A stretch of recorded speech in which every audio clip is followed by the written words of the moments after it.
नमस्ते प्रिय छात्राः। बहुदिनानन्तरम् अहं नवमकक्षायाः छात्रान् मिलन्ती अस्मि। सर्वे कुशलिनः वा? इदानीम् अहं नवमकक्षायाः नूतनं पाठमेकं पाठयामि। पाठस्य नाम क्रियापदम्।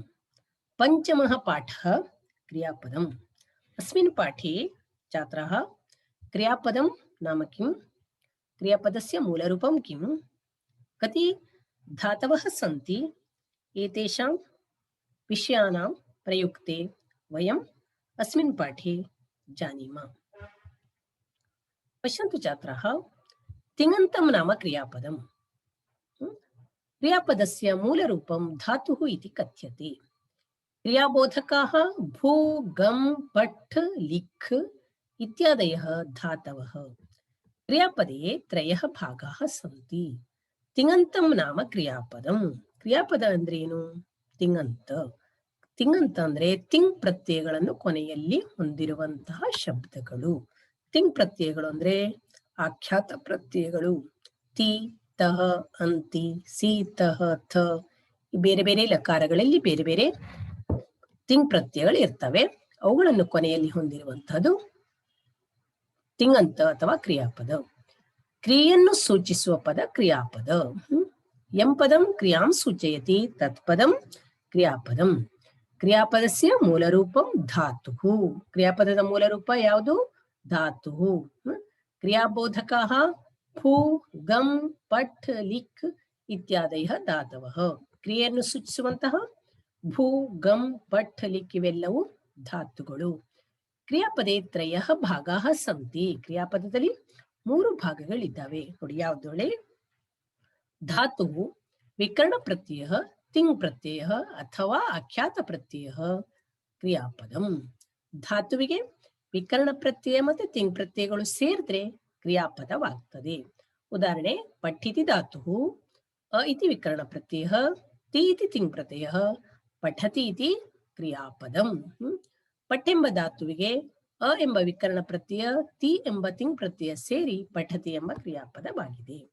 ಸಂಸ್ಕೃತ ಭಾಷಾಯಾಂ ಪ್ರಾಯಃ 2000 ಧಾತವಃ ಸಂತಿ. ಸಂಸ್ಕೃತ ಭಾಷೆಯಲ್ಲಿ ಸುಮಾರು ಎಷ್ಟು ಧಾತುಗಳಿದ್ದಾವೆ? 2000 ಧಾತುಗಳಿದ್ದಾವೆ. 2000 ಧಾತವಃ. ತೇಜ ಧಾತವಃ ದಶಸು ಗಣೇಶು ವಿಭಕ್ತಾಃ. ಆಯ್ಲ ಧಾತುಗಳನ್ನು 10 ಗಣಗಳಲ್ಲಿ ವಿಭಾಗಿಸಿದ್ದಾರೆ. ಭ್ವಾದಿ, ಅದಾದಿ, ತುದಾದಿ, ಚುರಾದಿ, ಜುಹೋತ್ಯಾದಿ ಈ ರೀತಿ ಒಟ್ಟು 10 ಗಣಗಳು ಇದ್ದಾವೆ. ಬೇರೆ ಬೇರೆ ರೀತಿಯಲ್ಲಿ ರೂಪವನ್ನು ತಾಳುವ ಕ್ರಿಯಾಪದಗಳನ್ನೆಲ್ಲ ಏನ್ ಮಾಡಿದರೆ ಒಂದೊಂದು ಗಣಗಳಾಗಿ ವಿಭಾಗಿಸಿದ್ದಾರೆ. ಒಟ್ಟು 10 ಗಣಗಳನ್ನಾಗಿ ವಿಭಾಗಿಸಿದ್ದಾರೆ. ಧಾತುಷು ಪರಸ್ಮೈಪದಿ, ಆತ್ಮನೇಪದಿ, ಉಭಯಪದಿ ಇತಿ ಭೇದಾಃ ಭವಂತಿ. ಧಾತುಗಳಲ್ಲಿ ಪರಸ್ಮೈಪದಿ ಧಾತುಗಳು, ಆತ್ಮನೇಪದಿ ಧಾತುಗಳು ಮತ್ತೆ ಉಭಯಪದಿ ಧಾತುಗಳು ಎಂಬ 3 ಭೇದಗಳಿದ್ದಾವೆ. ಆ ಧಾತುಗಳು ಕ್ರಿಯಾಪದದ ರೂಪವನ್ನು ತಾಳುವ ವಿಧವನ್ನು ಅನುಸರಿಸಿ ಅವು ಪರಸ್ಮೈಪದಿ, ಆತ್ಮನೇಪದಿ ಅಥವಾ ಉಭಯಪದಿ ಎಂಬ ವಿಭಾಗಗಳಿದ್ದಾವೆ. ನೋಡಿ, ಮೊದಲನೇದು ಪರಸ್ಮೈಪದಿನಃ. ಪಠತಿ, ಅತ್ತಿ, ನೃತ್ಯತಿ, ಗಣಯತಿ ಇತ್ಯಾದಯಃ. ಪಠತಿ, ಅತ್ತಿ, ನೃತ್ಯತಿ, ಗಣಯತಿ ಇವೆಲ್ಲವೂ ಈ ರೀತಿಯಲ್ಲಿ ತಮ್ಮ ರೂಪಗಳನ್ನು ಪಡ್ಕೊಳ್ತವೆ. ಉದಾಹರಣೆಗೆ, ಪಠತಿ, ಪಠತಃ, ಪಠಂತಿ, ಅಪಠತ್, ಅಪಠತಾಂ, ಅಪಠನ್ ಈ ರೀತಿ ಅವು ರೂಪಗಳನ್ನು ತಾಳಿದ್ರೆ ಅವುಗಳಿಗೆ ಏನಂತಾರೆ? ಪರಸ್ಮೈಪದಿ ಧಾತುಗಳು. ಹಾಗೆ ಆತ್ಮನೇಪದಿ ಧಾತುಗಳು ಏಧತೆ, ಏದೇತೆ, ಏದಂತೆ, ಮೋದತೆ, ಮೋದೇತೆ, ಮೋದಂತೆ, ವಂದತೆ, ವಂದೇತೆ, ವಂದಂತೆ, ಅವಂದತ, ಅವಂದೇತಂ, ಅವಂದಂತ ಈ ರೀತಿ ಈ ಆತ್ಮನೇಪದಿಯಲ್ಲಿ ಬರುವಂತಹ ಎಲ್ಲ ಧಾತುಗಳು ಒಂದೇ ರೀತಿಯ ರೂಪ ತಾಳ್ತವೆ. ಪರಸ್ಮೈಪದಿಯಲ್ಲಿ ಬರುವಂತಹ ಎಲ್ಲ ಧಾತುಗಳು ಒಂದೇ ರೀತಿಯ ರೂಪವನ್ನ ತಾಳ್ತವೆ. ಹಾಗೆ ಕೆಲವೊಂದು ಉಭಯಪದಿನಃ. ಉಭಯಪದಿಗಳು ಅಂದ್ರೆ ಅವು ಪರಸ್ಮೈಪದಿಯಾಗಿಯೂ ಇರುತ್ತದೆ, ಆತ್ಮನೇಪದಿಯಾಗಿಯೂ ಇರುತ್ತದೆ. ಯಾವ ರೀತಿಯಲ್ಲಿ ಬೇಕಾದ್ರೂ ಉಪಯೋಗಿಸಬಹುದು.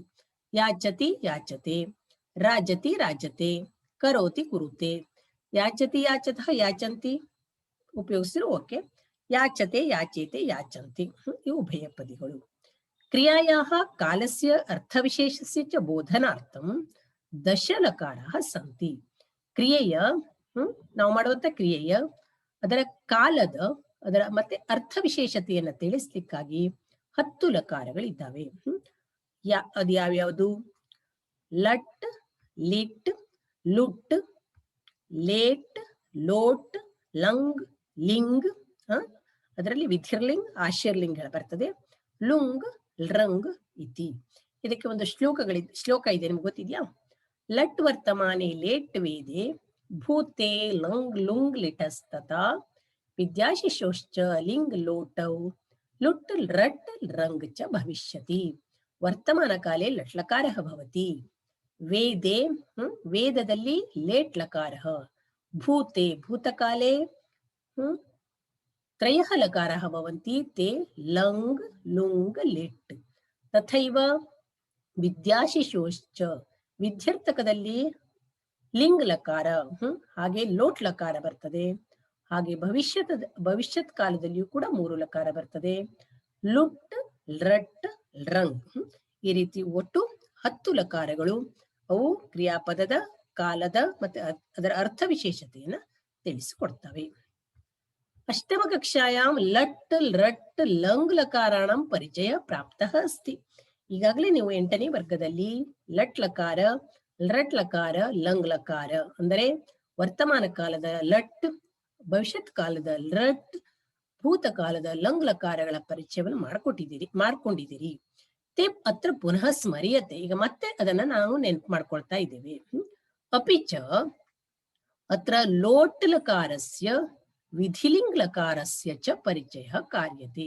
ಹಾಗೆ ನಾವು ಇಲ್ಲಿ ಲೋಟ್ ಲಕಾರ ಹಾಗೆ ವಿಧಿಲಿಂಗ್ ಲಕಾರದ ಪರಿಚಯವನ್ನ ನಾವು ಈ ವರ್ಷ 9ನೇ ವರ್ಗದಲ್ಲಿ ಮಾಡ್ಕೊಳ್ತಿದ್ದೇವೆ. ವಿಧಿ, ಆಮಂತ್ರಣಂ, ಪ್ರಾರ್ಥನಂ ಇತ್ಯಾದಿ ಅರ್ಥೇಶು ಲೋಟ್ ಲಕಾರ ಪ್ರಯುಜ್ಯತೆ.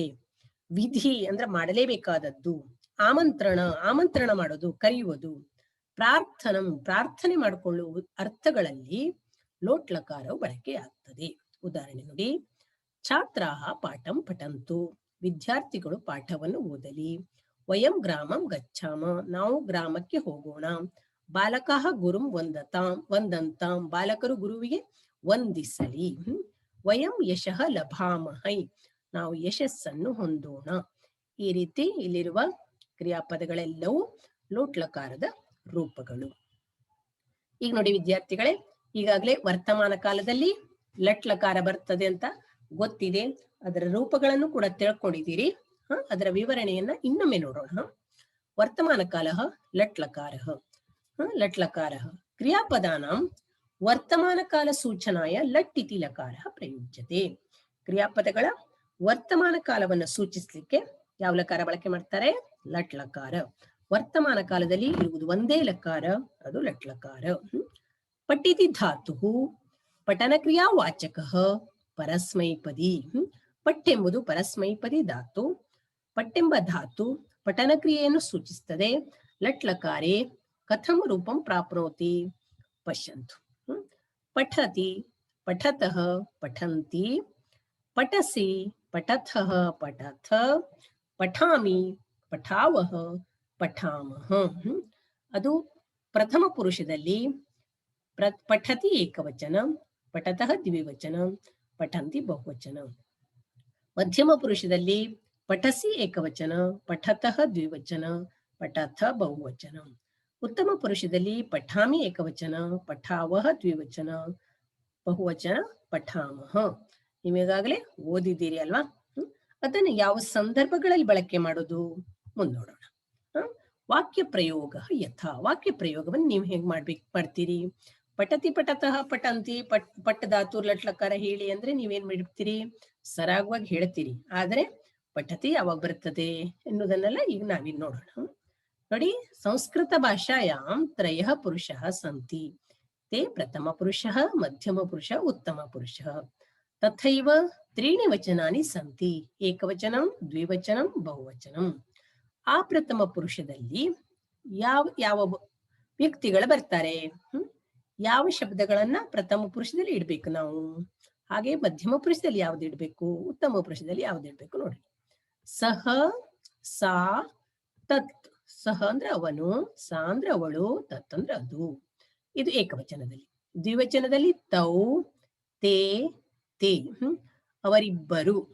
ಅದು ಪುಲ್ಲಿಂಗ, ಸ್ತ್ರೀಲಿಂಗ, ನಪುಂಸಕಲಿಂಗ ಯಾವುದೇ ಇದ್ರು 2 ವಸ್ತು ಇದ್ರೆ ಅವನು, ಅಥವಾ ಅವಳು ಅಥವಾ ಅದು ಇದ್ರೆ ದ್ವಿವಚನ ಇಡಬೇಕು. ಹಾಗೆ ಬಹುವಚನದಲ್ಲಿ ಅವರು, ಪುಲ್ಲಿಂಗ ಬಹುವಚನ ಅವರು, ಹಾಗೆ ಸ್ತ್ರೀಲಿಂಗ ಬಹುವಚನ ಅವರು, ಅವುಗಳು, ಇದನ್ನ ನಾವು ಬಹುವಚನದಲ್ಲಿ ಪ್ರಥಮ ಪುರುಷದಲ್ಲಿ ಇಡ್ತೇವೆ. ಹಾಗೆ ಮಧ್ಯಮ ಪುರುಷದಲ್ಲಿ ನೋಡಿ, ಮಧ್ಯಮ ಪುರುಷದಲ್ಲಿ ತ್ವಂ ನೀನು, ಯುವಾಂ ನೀವಿಬ್ಬರು, ಯೂಯಂ ನೀವು, ಇದು ಮಾತ್ರ ಬಳಕೆ ಆಗ್ತದೆ. ಹಾಗೆ ಉತ್ತಮ ಪುರುಷದಲ್ಲಿ ಅಹಂ ನಾನು, ಅವಾಂ ನಾವಿಬ್ಬರು, ವಯಂ ನಾವು, ಇದು ಮಾತ್ರ. ಮಧ್ಯಮ ಮತ್ತು ಉತ್ತಮ ಪುರುಷದಲ್ಲಿ ನೀನು, ನೀವಿಬ್ಬರು, ನೀವು. ಉತ್ತಮ ಪುರುಷದಲ್ಲಿ ನಾನು, ನಾವಿಬ್ಬರು, ನಾವು ಬಳಕೆ ಆಗ್ತದೆ. ಉಳಿದೆಲ್ಲ ಶಬ್ದಗಳು ಪ್ರಥಮ ಪುರುಷದಲ್ಲೇ ಬರ್ತವೆ. ನಾನು ನೀನು ಬಿಟ್ಟು ಬೇರೆ ಯಾವುದೇ ಇದ್ರೂ ಕೂಡ ನೀವು ಎಲ್ಲಿ ಬಳಕೆ ಮಾಡಬೇಕು? ಪ್ರಥಮ ಪುರುಷದಲ್ಲಿಯೇ ಬಳಕೆ ಮಾಡಬೇಕು. ನಾನು ಹೋಗುತ್ತೇನೆ, ಅಹಂ ಗಚ್ಚಾಮಿ. ನೀನು ಹೋಗುವೆ, ತ್ವಂ ಗಚ್ಚಸಿ. ಅವನು ಹೋಗುತ್ತಾನೆ, ಸಹ ಗಚ್ಚತಿ. ಗೊತ್ತಾಯ್ತಾ? ನಾನು ನೀನು ಬಿಟ್ಟು ಉಳಿದು ಯಾವುದೇ ಇದ್ರೂ ಕೂಡ ಪ್ರಥಮ ಪುರುಷದಲ್ಲೇ ಬಳಕೆ ಮಾಡಬೇಕು. ಇದು ವಾಕ್ಯ ಮಾಡ್ಲಿಕ್ಕೆ ನಿಮ್ಗೆ ಬೇಕೇ ಬೇಕಾಗ್ತದೆ, ಸರಿಯಾಗಿ ನೋಡ್ಕೊಳ್ಳಿ. ನೋಡಿ, ಸಹ ಪಠತಿ, ಸಾ ಪಠತಿ, ಅವನು ಓದುತ್ತಾನೆ, ಅವಳು ಓದುತ್ತದೆ, ಅವಳು ಓದುತ್ತಾಳೆ, ಅದು ಓದುತ್ತದೆ. ಈ ರೀತಿ ತೌ ಪಠತಃ, ತೇ ಪಠತಃ, ತೇ ಪಠತಃ, ತೇ ಪಠಂತಿ, ತಾಹ ಪಠಂತಿ, ತಾನಿ ಪಠಂತಿ. ತ್ವಂ ಪಠಸಿ, ಯುವಾಂ ಪಠತಃ, ಯೂಯಂ ಪಠತ. ಅಹಂ ಪಠಾಮಿ, ಅವಾಂ ಪಠಾವಹ, ವಯಂ ಪಠಾಮಹ. ಪ್ರಥಮ ಪುರುಷ, ಮಧ್ಯಮ ಪುರುಷ, ಉತ್ತಮ ಪುರುಷದಲ್ಲಿ ಉದಾಹರಣೆಗೆ ನಾನು ಹೋಗುತ್ತೇನೆ ಹೇಳ್ತೀರಿ ನೀವು, ನೀನು ಹೋಗುವೆ ಹೇಳ್ತೀರಿ, ಅವನು ಹೋಗುತ್ತಾನೆ ಹೇಳ್ತೀರಿ, ಹೌದಲ್ವಾ? ಹೀಗೆ ಅವನು ಹೋಗುತ್ತಾಳೆ ಹೇಳುದಿಲ್ಲ ಅಲ್ವಾ? ಯಾಕೆ ಹೇಳಿ? ನಿಮಗೆ ಅದು ಮಾತೃಭಾಷೆ ಆದ್ರಿಂದ ನಿಮ್ಗೆ ಸರಿಯಾದ ಕಲ್ಪನೆ ಇದೆ. ಅದೇ ಸಂಸ್ಕೃತದಲ್ಲೂ ಕೂಡ ಅದರ ಕಲ್ಪನೆಯನ್ನು ನೀವು ಮಾಡ್ಕೊಳ್ಬೇಕು. ಆನಂತರ ವಂದಿತಿ ಧಾತು ವಂದನ ಕ್ರಿಯಾವಾಚಕ ಆತ್ಮನೇಪದಿ, ಇದು ಕೂಡ ಲಟ್ ಲಕಾರದ್ದು. ಇದು ಆತ್ಮನೇಪದಿಯ ರೂಪಗಳು. ವಂದತೆ, ವಂದೇತೆ, ವಂದಂತೆ, ವಂದಸೆ, ವಂದೇಥೆ, ವಂದಧ್ವೇ, ವಂದೇ, ವಂದಾವಹೆ, ವಂದಾಮಹೆ. ಪ್ರಥಮ ಪುರುಷದಲ್ಲಿ ವಂದತೆ, ವಂದೇತೆ, ವಂದಂತೆ. ಮಧ್ಯಮ ಪುರುಷದಲ್ಲಿ ವಂದಸೆ, ವಂದೇಥೆ, ವಂದಧ್ವೇ. ಉತ್ತಮ ಪುರುಷದಲ್ಲಿ ವಂದೇ, ವಂದಾವಹೆ, ವಂದಾಮಹೆ. ಇದು ಒಂದು ಧಾತು ಮಾತ್ರ ಅಲ್ಲ, ಆತ್ಮನೇಪದಿಯ ಎಲ್ಲ ಧಾತುಗಳು ಲಟ್ಲಕಾರದಲ್ಲಿ ಇದೇ ರೀತಿಯ ರೂಪಗಳನ್ನು ತಾಳ್ತವೆ. ಶುಭಿದ್ರೆ ಶೋಭತೆ, ಶೋಭೇತೆ, ಶೋಭಂತೆ. ಹಾಗೆ ವ್ರತು, ವರ್ತತೆ, ವರ್ತೇತೆ, ವರ್ತಂತೆ.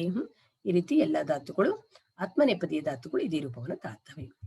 ಇದನ್ನು ಕೂಡ ನೋಡಿ, ವಾಕ್ಯ ಪ್ರಯೋಗ ಹೇಗೆ ಮಾಡಬೇಕು ಅಂತ ಕೊಟ್ಟಿದ್ದಾರೆ ನೋಡಿ. ಪ್ರಥಮ ಪುರುಷದಲ್ಲಿ ಏಕವಚನದಲ್ಲಿ ಸಹ, ಸಾ, ತತ್. ದ್ವಿವಚನದಲ್ಲಿ ತೌ, ತೇ, ತೇ. ಬಹುವಚನದಲ್ಲಿ ತೇ, ತಾಹ, ತಾನಿ. ಹಾಗೆ ಮಧ್ಯಮ ಪುರುಷ ಏಕವಚನದಲ್ಲಿ ತ್ವಂ, ದ್ವಿವಚನದಲ್ಲಿ ಯುವಾಂ, ಬಹುವಚನದಲ್ಲಿ ಯೂಯಂ. ಉತ್ತಮ ಪುರುಷ ಏಕವಚನದಲ್ಲಿ ಅಹಂ, ದ್ವಿವಚನದಲ್ಲಿ ಆವಾಂ, ಬಹುವಚನದಲ್ಲಿ ವಯಂ. ಸಹ ವಂದತೆ, ಸಾ ವಂದತೆ, ತತ್ ವಂದತೆ, ತೌ ವಂದೇತೆ, ತೇ ವಂದೇತೆ, ತೇ ವಂದೇತೆ, ತೇ ವಂದಂತೆ, ತಾಹ ವಂದಂತೆ, ತಾನಿ ವಂದಂತೆ. ನೋಡಿ, ನಿಮಗೆ ಇಲ್ಲಿ ತೇ ತೇ, ಇಲ್ಲೂ ತೇ ಇದೆ, ತಿಳ್ಕೊಳ್ಬೇಡಿ. ಸಹ, ತೌ, ತೇ. ಇಲ್ಲಿ ತೇ ಅಂದ್ರೆ ಅವರು, ಸಾ, ತೇ, ತಾಹ. ಸಾ ಅಂದ್ರೆ ಅವಳು, ತೇ ಅಂದ್ರೆ ಅವರಿಬ್ಬರು, ಹುಡುಗಿಯರಿಬ್ರೆ ಅಥವಾ ಸ್ತ್ರೀಲಿಂಗದ ರೂಪದ ಇಬ್ಬರು. ತಾಹ ಅಂದ್ರೆ ಅವರು, ಸ್ತ್ರೀಲಿಂಗದ ಬಹುವಚನ. ತತ್ ಅದು, ಅವೆರಡು ಅವು. ಗೊತ್ತಾಯ್ತಾ? ಈ ತೇ ಒಂದೇ ಆದ್ರೂ ಕೂಡ ವಾಕ್ಯದಲ್ಲಿ ಬಳಕೆ ಮಾಡುವಾಗ ಅದು ಯಾವ ಅರ್ಥದಲ್ಲಿ ಬಂದಿದೆ ನೋಡ್ಕೊಂಡು ನೋಡ್ಬೇಕು. ಮಧ್ಯಮ ಪುರುಷದಲ್ಲಿ ತ್ವಂ ವಂದಸೆ, ಯುವಾಂ ವಂದೇಥೆ, ಯೂಯಂ ವಂದಧ್ವೇ. ಅಹಂ ವಂದೇ, ಅವಾಂ ವಂದಾವಹೆ, ವಯಂ ವಂದಾಮಹೆ. ನೋಡಿ, ಅಹಂ ವಂದೇ, ವಂದೇ ಭಾರತ ಮಾತರಂ ಅಂದ್ರೆ ಭಾರತ ಮಾತೆಗೆ ವಂದಿಸುತ್ತೇನೆ. ಅಹಂ ನಾನು. ಉತ್ತಮ ಪುರುಷದಲ್ಲಿ ನಾನು, ನಾವಿಬ್ಬರು, ನಾವು. ಮಧ್ಯಮ ಪುರುಷದಲ್ಲಿ ನೀನು, ನೀವಿಬ್ಬರು, ನೀವು. ಉಳಿದೆಲ್ಲವೂ ಎಲ್ಲಿ ಬರ್ತದೆ? ಪ್ರಥಮ ಪುರುಷದಲ್ಲಿಯೇ ಬರ್ತದೆ. ಇನ್ನು ಭೂತಕಾಲ, ಭೂತಕಾಲ ಲಂಗ್ ಲಕಾರ. ಭೂತಕಾಲದಲ್ಲಿ ಈಗಾಗಲೇ ತಿಳಿದ ಹಾಗೆ 3 ಲಕಾರಗಳಿದ್ದಾವೆ. ಆದ್ರೆ ನಿಮಗೆ ಪಾಠಕ್ಕಿರೋದು ಲಂಗ್ ಲಕಾರ ಮಾತ್ರ. Lung ಲಕಾರ ಕ್ರಿಯಾಪದಾನಾಂ ಭೂತಕಾಲ ಸೂಚನಾಯ lung ಲಕಾರ ಪ್ರಯುಜ್ಯತೆ. ಕ್ರಿಯಾಪದಗಳ ಭೂತಕಾಲ ಅಂದ್ರೆ ಈಗಾಗಲೇ ನಡೆದಿರುವಂತಹ ಘಟನೆಗಳನ್ನ ತಿಳಿಸ್ಲಿಕ್ಕೆ ಲಂಗ್ ಲಕಾರವನ್ನ ಬಳಕೆ ಮಾಡ್ತಾರೆ. ನೋಡಿ, ಪಠಿತಿ ಧಾತು ಪಠನ ಕ್ರಿಯಾವಾಚಕ ಪರಸ್ಮೈಪದಿ. ಅಪಠತ್ ಅಪಠತಾಂ ಅಪಠನ್, ಅಪಠಃ ಅಪಠತಂ ಅಪಠತ, ಅಪಠಂ ಅಪಠಾವ ಅಪಠಾಮ, ಸಹ ಅಪಠತ್ ತೌ ಅಪಠತಾಂ ते अपठन्, त्वम् अपठः युवाम् अपठतं यूयम् अपठत, अहम् अपठम् आवाम् अपठाव वयम् अपठाम. ಅವನು ಓದಿದನು. ಹೀಗೆ ಭೂತಕಾಲದ ಅರ್ಥ. ಅಹಂ ಅಪಠಂ ಅಂದ್ರೆ ನಾನು ಓದಿದೆನು, ಈಗಾಗಲೇ ಓದಿದೆ. ತ್ವಮ್ ಅಪಠಃ ನೀನು ಓದಿದೆ. ಗೊತ್ತಾಯ್ತಾ? ಭೂತಕಾಲದ ಅರ್ಥವನ್ನು ತಿಳಿಸ್ಲಿಕ್ಕೆ ಏನು ಪರಸ್ಮೈಪದಿ ಧಾತುಗಳೆಲ್ಲವೂ ಇದೇ ರೂಪವನ್ನ ತಾಳ್ತವೆ. ಆನಂತರ ಈಗ ಆತ್ಮನೇಪದಿಯಲ್ಲಿ ಯಾವ ರೀತಿ ರೂಪ ಆಗ್ತದೆ ನೋಡಿ. ವಂದಿತಿ ಧಾತು ವಂದನ ಕ್ರಿಯಾವಾಚಕ ಆತ್ಮನೇಪದಿ. ಅವಂದತ ಅವಂದೇತಾಂ ಅವಂದಂತ, ಅವಂದಥಾಹ ಅವಂದೇಥಾಂ ಅವಂದಧ್ವಂ, ಅವಂದೇ ಅವಂದಾವಹಿ ಅವಂದಾಮಹಿ. ಇದು ಈಗಾಗಲೇ ಹೇಳಿದಾಗೆ ಒಂದು ಧಾತು ಅಂತ ಅಲ್ಲ, ಎಲ್ಲ ಧಾತುಗಳು ಆತ್ಮನೇಪದಿಯಲ್ಲಿ ಲಂಗ್ ಲಕಾರದಲ್ಲಿ ಇದೇ ರೂಪವನ್ನ ತಾಳ್ತವೆ. ಅವರ್ತತ ಅವರ್ತೇತಾಂ ಅವರ್ತಂತ ಏವಂ. ಸಹ ಅವಂದತ ತೌ ಅವಂದೇತಾಂ ತೇ ಅವಂದಂತ, ತ್ವಂ ಅವಂದತಾಃ ಯುವಾಂ ಅವಂದೇತಾಂ ಯೂಯಂ ಅವಂದಧ್ವಂ, ಅಹಂ ಅವಂದೇ ಆವಾಂ ಅವಂದಾವಹಿ ವಯಂ ಅವಂದಾಮಹಿ. ಅಹಂ ಅವಂದೆ ಅಂದ್ರೆ ನಾನು ವಂದಿಸಿದ್ದೇನೆ, ಈಗಾಗಲೇ ವಂದಿಸಿ ಆಗಿದೆ. ಈ ರೀತಿ ಭೂತಕಾಲದ ಅರ್ಥವನ್ನು ಕೊಡುವಂಥದ್ದು. ಆನಂತರ ಭವಿಷ್ಯತ್ ಕಾಲದಲ್ಲಿ 3 ಲಕಾರಗಳಿದ್ದಾವೆ. ನಿಮಗೆ ಪಾಠಕ್ಕಿರೋದು ಲೃಟ್ ಲಕಾರ. ಕ್ರಿಯಾಪದಾನಾಂ ಭವಿಷ್ಯತ್ ಕಾಲ ಸೂಚನಾಯ ಲೃಟ್ ಇತಿ ಲಕಾರ ಪ್ರಯುಜ್ಯತೆ. ಕ್ರಿಯಾಪದಗಳ ಭವಿಷ್ಯತ್ ಕಾಲ ಅಂದ್ರೆ ಈಗಾಗಲೇ ನಡೆದಿರೋದಲ್ಲ, ಮುಂದೆ ನಡೀಲಿಕ್ಕಿರುವಂಥದ್ದು, ಅದನ್ನು ಸೂಚಿಸಲಿಕ್ಕೆ ಲೃಟ್ ಲಕಾರವನ್ನು ಬಳಕೆ ಮಾಡ್ತಾರೆ. ಪಠಿತಿ ಧಾತು ಪಠನ ಕ್ರಿಯಾವಾಚಕ ಪರಸ್ಮೈಪದಿ. ನೋಡಿ, ಪ್ರಥಮ ಪುರುಷ ಪಠಿಷ್ಯತಿ ಪಠಿಷ್ಯತಃ ಪಠಿಷ್ಯಂತಿ, ಪಠಿಷ್ಯಸಿ ಪಠಿಷ್ಯಥಃ ಪಠಿಷ್ಯಥ, ಪಠಿಷ್ಯಾಮಿ ಪಠಿಷ್ಯಾವಃ ಪಠಿಷ್ಯಾಮಃ, ಸಹ ಪಠಿಷ್ಯತಿ ತೌ ಪಠಿಷ್ಯತಃ ತೇ ಪಠಿಷ್ಯಂತಿ, ತ್ವಂ ಪಠಿಷ್ಯಸಿ ಯುವಾಂ ಪಠಿಷ್ಯತಃ ಯೂಯಂ ಪಠಿಷ್ಯಥ, ಅಹಂ ಪಠಿಷ್ಯಾಮಿ ಆವಾಂ ಪಠಿಷ್ಯಾವಃ ವಯಂ ಪಠಿಷ್ಯಾಮಃ. ಇದು ಲೃಟ್ ಲಕಾರ ಅಂದ್ರೆ ಭವಿಷ್ಯತ್ ಕಾಲವನ್ನು ಸೂಚಿಸಲಿಕ್ಕೆ ಪರಸ್ಮೈಪದಿಯ ಧಾತುಗಳೆಲ್ಲವೂ ಇದೇ ರೀತಿ ಗಮಿಷ್ಯತಿ, ಲಿಖಿಷ್ಯತಿ, ಈ ರೀತಿ ಭವಿಷ್ಯತಿ ಇದೇ ರೂಪವನ್ನ ತಾಳ್ತವೆ. ಅನಂತರ ವಂದಿತಿ ಧಾತು ವಂದನ ಕ್ರಿಯಾವಾಚಕ ಆತ್ಮನೇಪದಿ. ಆತ್ಮನೇಪದಿಯ ಶಬ್ದಗಳು ಏನ್ ಮಾಡ್ತವೆ ಅಥವಾ ಧಾತುಗಳು ಈ ರೀತಿಯ ರೂಪವನ್ನು ತಾಳ್ತವೆ. ವಂದಿಷ್ಯತೆ ವಂದಿಷ್ಯೇತೆ ವಂದಿಷ್ಯಂತೆ, ವಂದಿಷ್ಯಸೆ ವಂದಿಷ್ಯೇಥೆ ವಂದಿಷ್ಯಧ್ವೇ, ವಂದಿಷ್ಯೆ ವಂದಿಷ್ಯಾವಹೆ ವಂದಿಷ್ಯಾಮಹೆ. ಈ ರೀತಿ ಇಂದು ಲೃಟ್ ಲಕಾರದಲ್ಲಿ ಭವಿಷ್ಯತ್ ಕಾಲದಲ್ಲಿ ಆತ್ಮನೇಪದಿಯ ಧಾತುಗಳು ಈ ರೀತಿ ವರ್ತಿಷ್ಯತೆ ವರ್ತಿಷ್ಯತೆ ವರ್ತಿಷ್ಯಂತೆ ಇವ. ಇನ್ನು ಈಗ ಈ ವರ್ಷ ಬಂದಿರೋದು ಆಜ್ಞಾರ್ಥೆ ಲೋಟ್ ಲಕಾರ. ಆಜ್ಞಾರ್ಥದಲ್ಲಿ ಆಜ್ಞೆ ಮಾಡುವುದು, ಆರ್ಡರ್, ಇದನ್ನ ಆ ಸಂದರ್ಭದಲ್ಲಿ ನಾವು ಲೋಟ್ ಲಕಾರವನ್ನು ಬಳಕೆ ಮಾಡ್ತೀವಿ. ಲೋಟ್ ಲಕಾರ ಕ್ರಿಯಾಪದಾನಾಂ ಆಜ್ಞಾರ್ಥೆ ಲೋಟ್ ಇತಿ ಲಕಾರ ಪ್ರಯುಜ್ಯತೆ. ಕ್ರಿಯಾಪದಗಳ ಆಜ್ಞೆಯನ್ನು ಸೂಚಿಸುವ ಸಂದರ್ಭಗಳಲ್ಲಿ ಲೋಟ್ ಲಕಾರವನ್ನ ಬಳಕೆ ಮಾಡ್ತಾರೆ. ಆಜ್ಞಾರ್ಥದಲ್ಲಿ ಲೋಟ್. ನೋಡಿ, ಇದು ಈ ವರ್ಷ ಬಂದಿರೋದು, ಇದರ ಕಂಠಪಾಠ ಮಾಡ್ಬೇಕು ನೀವು. ಪಠಿತಿ ಧಾತು ಪಠನ ಕ್ರಿಯಾವಾಚಕ ಪರಸ್ಮೈಪದಿ. ಪಠತು ಅಥವಾ ಪಠತಾತ್, ಪಠತಾಂ, ಪಠಂತು. ಪಠ ಪಠತಾತ್ ಕೂಡ ಆಗ್ತದೆ, ಇಲ್ಲಿ ಬರ್ದಿಲ್ಲ. ಪಠತಂ, ಪಠತ, ಪಠಾನಿ, ಪಠಾವ, ಪಠಾಮ. ಇದು ಆಜ್ಞೆಯನ್ನು ಮಾಡುವಂಥದ್ದು. ಸಹ ಪಠತು ಅಥವಾ ಸಹ ಪಠತಾತ್ ಅವನು ಓದಲಿ, ತೌ ಪಠತಾಂ ಅವರಿಬ್ಬರು ಓದಲಿ, ತೇ ಪಠಂತು ಅವರು ಓದ್ಲಿ ಓದ್ಬೇಕು, ತ್ವಂ ಪಠ ನೀನು ಓದು, ಯುವಾಂ ಪಠತಂ ನೀವಿಬ್ಬರು ಓದಿರಿ, ಯೂಯಂ ಪಠತ ನೀವು ಓದಿರಿ, ಅಹಂ ಪಠಾನಿ ನಾನು ಓದ್ಬೇಕು, ಆವಾಂ ಪಠಾವ ನಾವಿಬ್ಬರು ಓದ್ಬೇಕು, ವಯಂ ಪಠಾಮ ನಾವು ಓದ್ಬೇಕು. ಈ ರೀತಿ ಲೋಟ್ ಲಕಾರ ಅಂದ್ರೆ ಆಜ್ಞೆಯನ್ನ ಮಾಡುವಂಥದ್ದು. ಪರಸ್ಮೈಪದಿಯಲ್ಲಿ ಈ ರೀತಿ ಈಗಾಗಲೇ ಹೇಳಿದಂಗೆ ಮಧ್ಯಮ ಪುರುಷ ಮತ್ತು ಪ್ರಥಮ ಪುರುಷದಲ್ಲಿ ಪಠ ಎರಡು ರೀತಿಯಲ್ಲಿ ಬರ್ತದೆ. ಪಠತು ಪಠತಾತ್, ಪಠ ಪಠತಾತ್. ಇಲ್ಲಿ ಬರೆದಿಲ್ಲ ಪಠತಾತ್ ಅಂತ, ಪಠ ಅಥವಾ ಪಠತಾತ್ ಎರಡು ರೂಪವನ್ನು ತಾಳ್ತದೆ. ಆನಂತರ ವಂದಿತಿ ಧಾತು ವಂದನ ಕ್ರಿಯಾವಾಚಕ ಆತ್ಮನೇಪದಿ. ಇದು ಒಂದೆಂಬ ಧಾತು ವಂದನ ಕ್ರಿಯೆಯನ್ನ ನಮಿಸುವ ಕ್ರಿಯೆಯನ್ನ ಸೂಚಿಸುವಂಥದ್ದು ಆತ್ಮನೇಪದಿಯಲ್ಲಿ. ಅದೇ ಹೆಂಗ್ ನಡೀತದೆ ನೋಡಿ.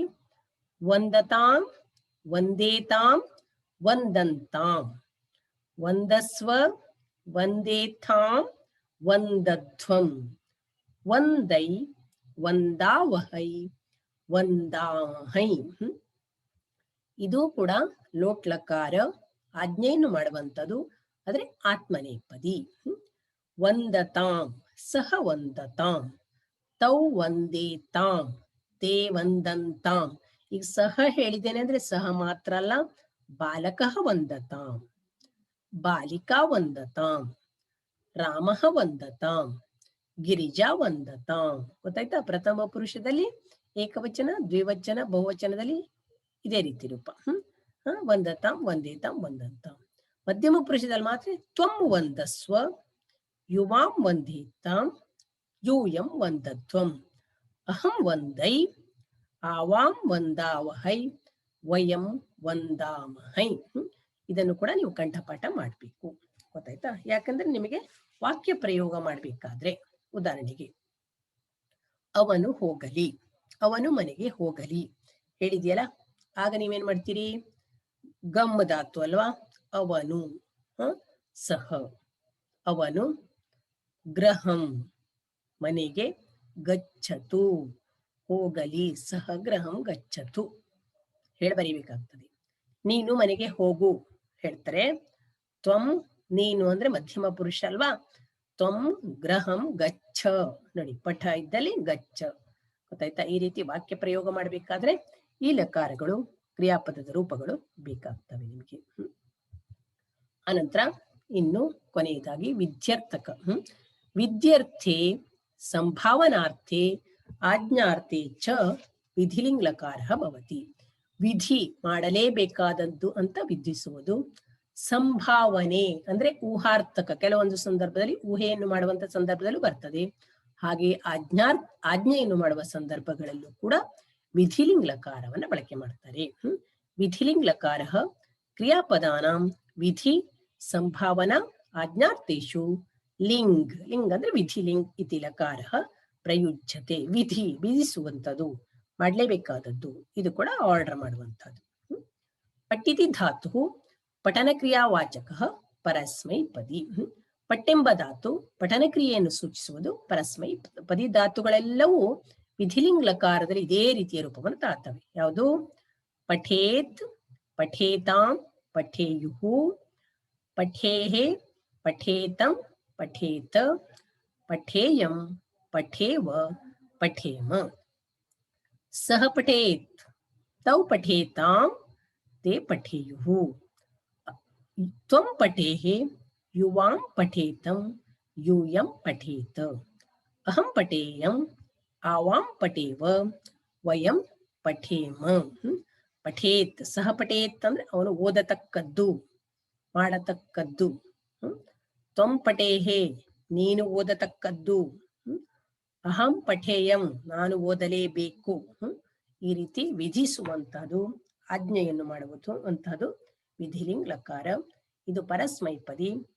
ಇದು ಪಠೇತಿದ್ದಾಗೆ ಗಚ್ಚೇತ್ ಗಚ್ಚೇತಾಂ ಗಚ್ಚೇಯುಹು, ಲಿಖೇತ್ ಲಿಖೇತಾಂ ಲಿಖೇಯುಹು, ಭವೇತ್ ಭವೇತಾಂ ಭವೇಯುಹು. ಈ ರೀತಿ ಪರಸ್ಮೈಪದಿ ಧಾತುಗಳೆಲ್ಲವೂ ವಿಧಿಲಿಂಗ್ ಲಕಾರದಲ್ಲಿ ಇದೇ ರೀತಿಯ ರೂಪವನ್ನ ತಾಳ್ತವೆ. ಇನ್ನು ವಂದಿತಿ ಧಾತು ವಂದನ ಕ್ರಿಯಾವಾಚಕ ಆತ್ಮನೇಪದಿ. ಆತ್ಮನೇಪದಿಯ ಧಾತುಗಳು ವಿಧಿಲಿಂಗಲಕಾರದಲ್ಲಿ ಈ ರೀತಿಯ ರೂಪಗಳನ್ನು ತಾಳ್ತವೆ. ನೋಡಿ, ಪ್ರಥಮ ಪುರುಷದಲ್ಲಿ ವಂದೇತ, ವಂದೇಯಾತಾಂ, ವಂದೇರನ್. ಮಧ್ಯಮ ಪುರುಷದಲ್ಲಿ ವಂದೇಥಾಹ, ವಂದೇಯಾಥಾಂ, ವಂದೇಧ್ವಂ. ಉತ್ತಮ ಪುರುಷದಲ್ಲಿ ವಂದೇಯ, ವಂದೇವಹಿ, ವಂದೇಮಹಿ. ಪುನರೇಕವಾರಂ ವದಾಮಿ. ವಂದಿತಿ ಧಾತು ವಂದನ ಕ್ರಿಯಾವಾಚಕಃ ಆತ್ಮನೇಪದಿ ವಿಧಿಲಿಂಗ್ ಲಕಾರಃ. ವಂದೇತ, ವಂದೇಯಾತಾಂ, ವಂದೇರನ್. ವಂದೇಥಾಹ, ವಂದೇಯಾಥಾಂ, ವಂದೇಧ್ವಂ. ವಂದೇಯ, ವಂದೇವಹಿ, ವಂದೇಮಹಿ. ಸಹ ವಂದೇತ, ಅವನು ವಂದಿಸತಕ್ಕದ್ದು. ತೌ ವಂದೇಯಾತಾಂ, ಅವರಿಬ್ಬರು ವಂದಿಸತಕ್ಕದ್ದು. ತೇ ವಂದೇರನ್, ಅವರು ವಂದಿಸತಕ್ಕದ್ದು. ತ್ವಂ ವಂದೇಥಾಹ, ಯುವಾಂ ವಂದೇಯಾಥಾಂ, ಯೂಯಂ ವಂದೇಧ್ವಂ.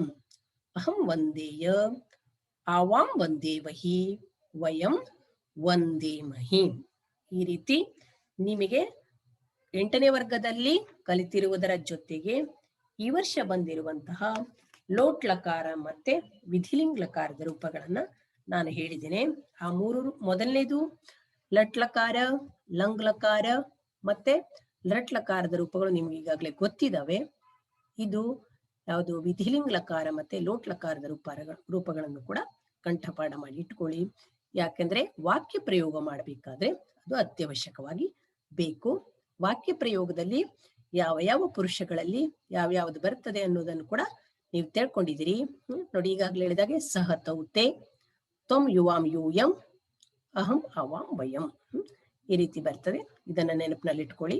ವಾಕ್ಯವನ್ನ ಮಾಡಬೇಕಾದ್ರೆ ನಿಮ್ಗೆ ಅದು ಪ್ರಯೋಜನಕ್ಕೆ ಬರ್ತದೆ. ವಿದ್ಯಾರ್ಥಿಗಳೇ, ಇನ್ನೊಂದು ಪಾಠದೊಂದಿಗೆ ನಾನು ನಿಮ್ಮನ್ನ ಮತ್ತೆ ಭೇಟಿಯಾಗ್ತೇನೆ. ಧನ್ಯವಾದಗಳು.